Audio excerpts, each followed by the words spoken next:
terkait dengan penertiban praktek spekulatif yang merusak pasar. Pemerintah tidak mentolerir, sekali lagi pemerintah tidak mentolerir praktek manipulatif share pricing atau saham gorengan manipulatif yang merugikan investor dan merusak kredibilitas dan integritas pasar modal di Indonesia. Bapak Ibu yang saya hormati, pertama saya ingin sharing bahwa kondisi per saat ini seperti sudah sering disampaikan, kondisi makroekonomi kita kuat.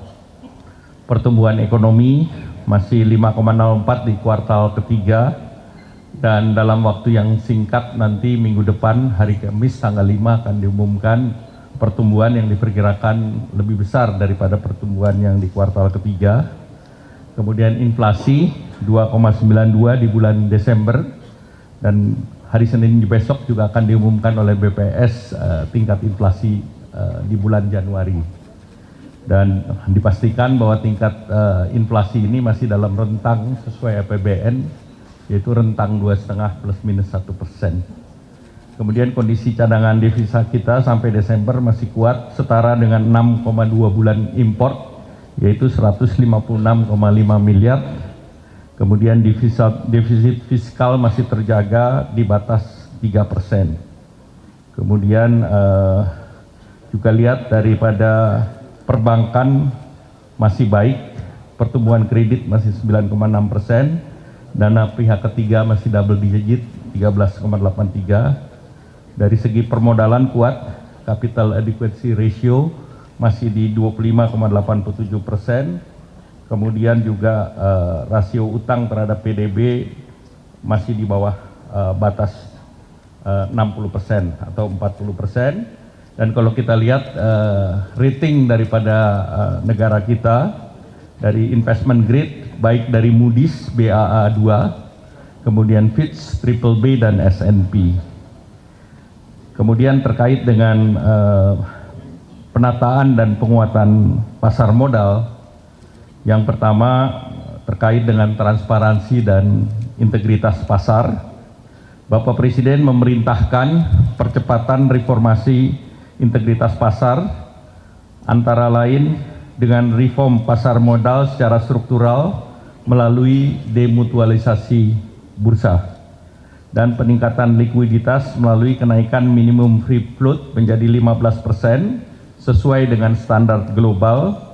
Hal ini berarti semakin banyak saham yang akan dilepaskan ke publik sehingga bursa menjadi transparan, liquid, dan berintegritas.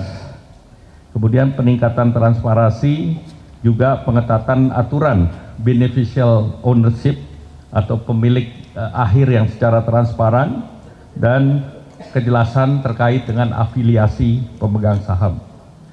Evolusi struktural tersebut termasuk percepatan demutualisasi agar sejajar dengan bursa modern internasional. Terkait dengan penertiban praktek spekulatif yang merusak pasar, pemerintah tidak mentolerir, sekali lagi pemerintah tidak mentolerir praktek manipulatif share pricing atau saham gorengan manipulatif yang merugikan investor dan merusak kredibilitas dan integritas pasar modal di Indonesia.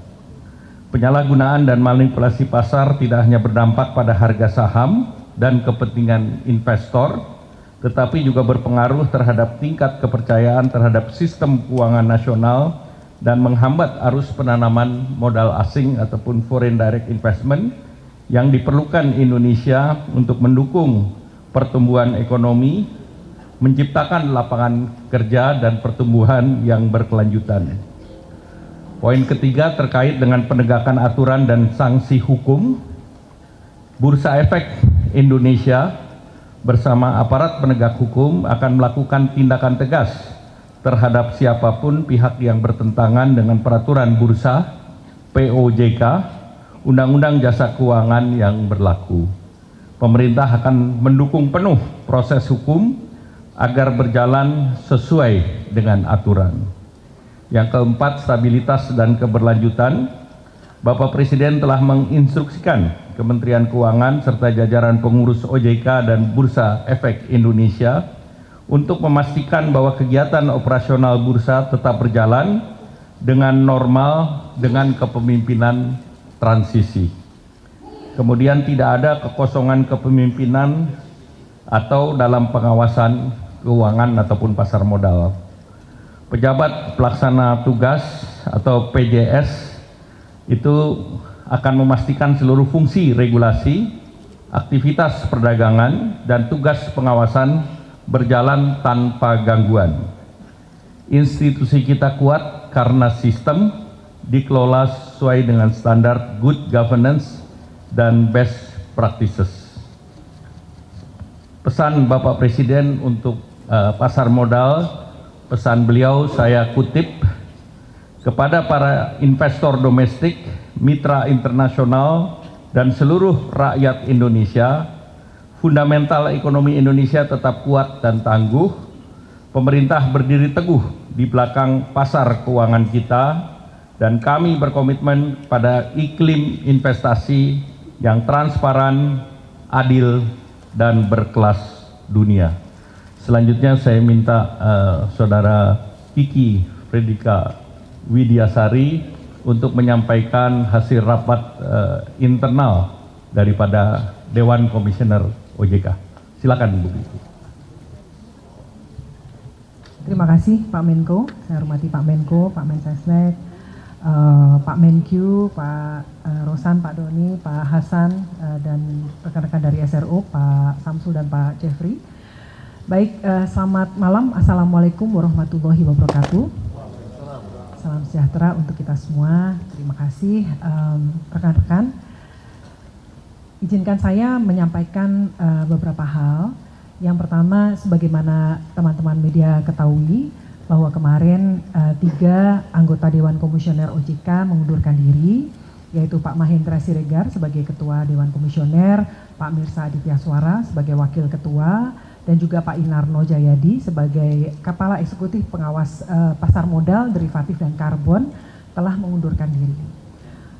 Oleh karena itu, tadi siang ya sampai dengan sore tadi, anggota Dewan Komisioner telah melakukan rapat Dewan Komisioner dan sesuai dengan ketentuan yang ada di Undang-Undang Nomor 21 Tahun 2011 dan juga dikuatkan dengan Undang-Undang Pengembangan dan Penguatan Sektor Keuangan Nomor 4 Tahun 2023. Kami telah memutuskan yang pertama mengangkat saya, Frederika Widiasari Dewi, sebagai pejabat sementara Ketua dan juga Wakil Ketua Dewan Komisioner OJK.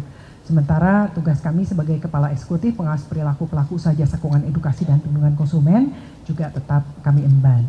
Selanjutnya Pak Hasan Fauzi diputuskan di dalam RDK tersebut menjabat sebagai pejabat sementara Kepala Eksekutif Pengawas Pasar Modal, Derivatif, dan Bursa Karbon, dan juga tetap merangkap sebagai Kepala Eksekutif Pengawas Inovasi Aset Keuangan Digital dan Kripto. Seperti itu. Jadi tidak ada kekosongan yang bisa kami sampaikan, dan kami memastikan bahwa seluruh kebijakan, program kerja, tugas OJK terlaksana dengan baik sebagaimana mestinya, dan kita tetap mengedepankan yang terbaik ya untuk kemajuan stabilitas di sektor jasa keuangan.